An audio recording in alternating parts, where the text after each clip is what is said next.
सफल बने, समर्थ बने, पावन बने जीवन। मीठी मुरली सुन के पाए सुख सघन। आज का चिंतन, आज का चिंतन। ओम शांति। Good morning. स्नेह का सागर शिव बाबा बड़े प्यार से, स्नेह से, अपनी यादों से बाबा कह रहे हैं, याद के अभ्यास को सहज बनाने के लिए बाप को कभी बाप रूप में,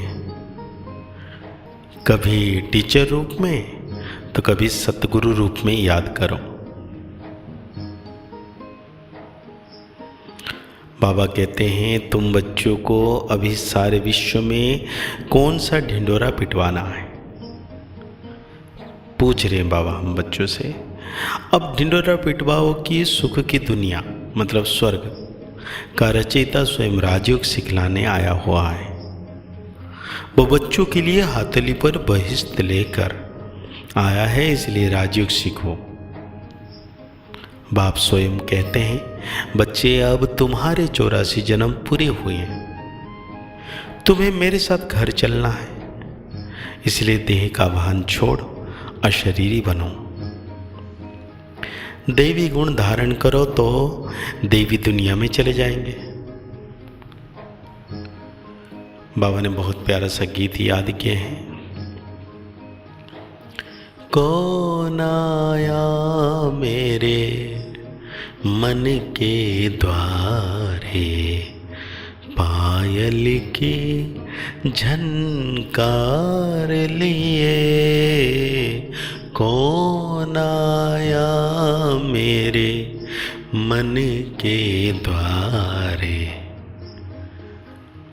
बाबा ने कहा, मीठे मीठे बच्चों, ये गीत सुना कि अभी हमारी बुद्धि में किसकी याद आई है? सबकी बुद्धि में है कि पतित पावन एक बाप है। अंग्रेजी में जिनको लिबरेटर कहते हैं, लिबरेटर करते हैं दुखों से।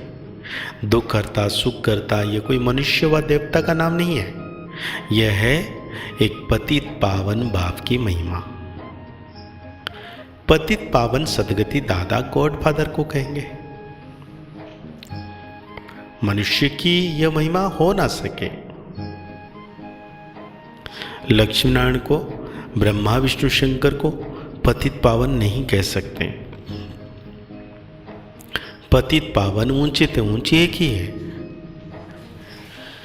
परमपिता परमात्मा ऊंचा उनका नाम भी है, तो ऊंचा उनका ठाव रहने का स्थान भी है। तुमको निश्चय है कि ये हमारा बाबा भी है। शिव बाबा को भी बाबा कहते हैं, शिव ही निराकार है। आज सतगुरुवार है, तुम्हारा तो सतगुरुवार रोज है। सतगुरु रोज तुमको पढ़ाते हैं और वो तुम्हारा बाप भी है। ये तो निश्चय होना चाहिए ना। उनको स्वरूप ही नहीं कहेंगे। तुम्हारी बुद्धि में है पतित पावन परमपिता परमात्मा हमको राजयोग सिखलाते हैं, वो ज्ञान का सागर है। ये तो बुद्धि में निश्चय रहना चाहिए। ये एक ही बाप है जिसको कोई भी रूप में याद करो। बुद्धि ऊपर निराकार तरफ चली जाती है, कोई आकार व साकार नहीं है। आत्मा को परमपिता परमात्मा से अब काम पड़ा है, परंतु जानते नहीं हैं, गाते हैं वो ज्ञान का सागर है। बाप समझाते हैं भारत अभी पतित है। पहले पावन था तो इतनी आत्माएं कहाँ निवास करती होंगी। मुक्तिधाम वानप्रस्थ अवस्था में अर्थात वाणी से परे।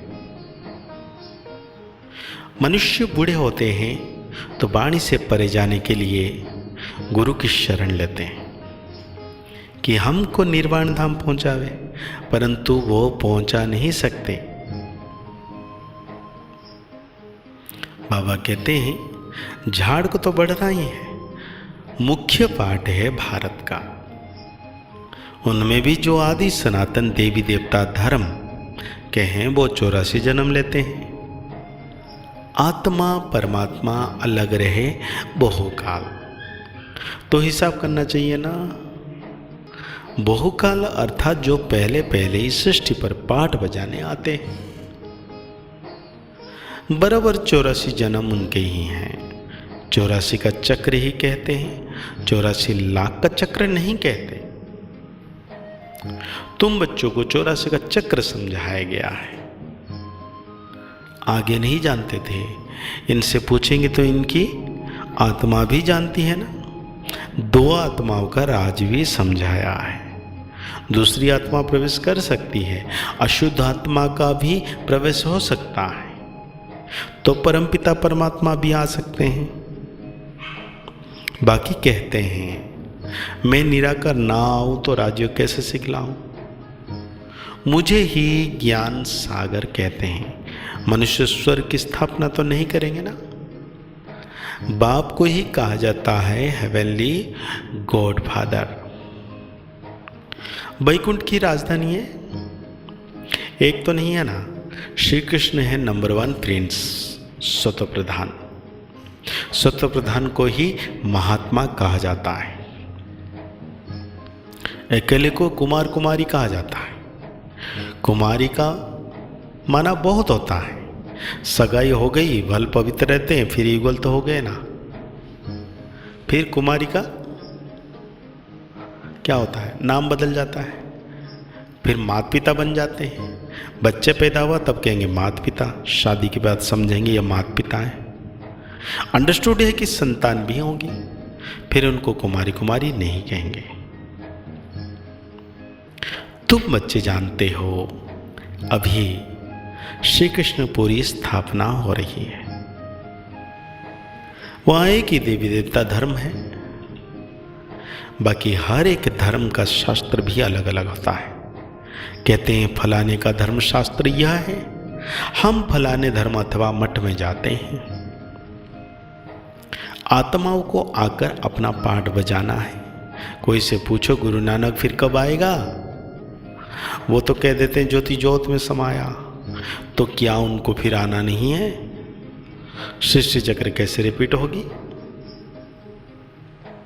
कहते हैं गुरु नानक की जब 16 आई तो उनके पिछाड़ी सिख धर्म वाले आते हैं।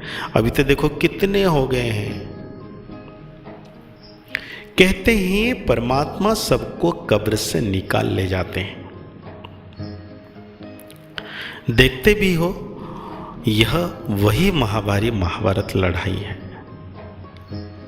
तुम सतयुग के लिए राजयोग सीख रहे हो, विनाश के बाद फिर सतयुग के गेट खुलते हैं। बाप ने समझाया है इस समय तुम बाप से राजयोग सीखते हो, तुम योग बल से राज्य लेते हो। तो आज बाबा हम बच्चों को धारणाओं के लिए कहते हैं बाप समान त्रिकालदर्शी त्रिनेत्री त्रिलोकी नाथ बनना है। बाप की महिमा है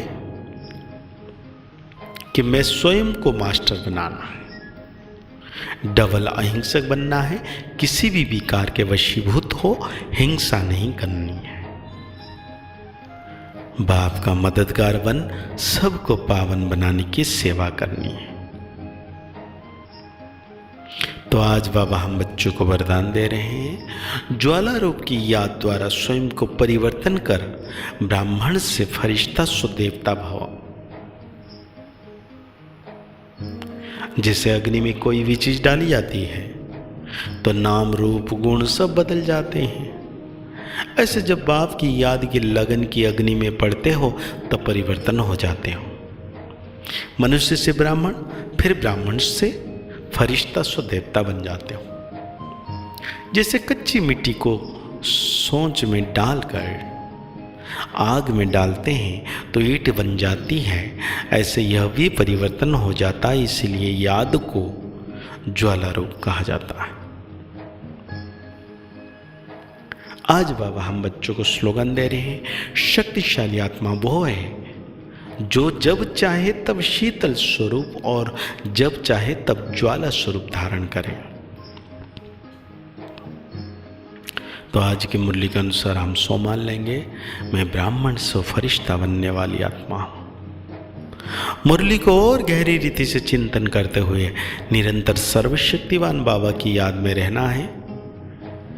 परम सितारा, परम पवित्र परमात्मा मेरे मस्तक के ऊपर निरंतर पवित्रता की किरणें बरसा रहे हैं और मैं आत्म सितारा संपूर्ण पावन बनता जा रहा हूँ।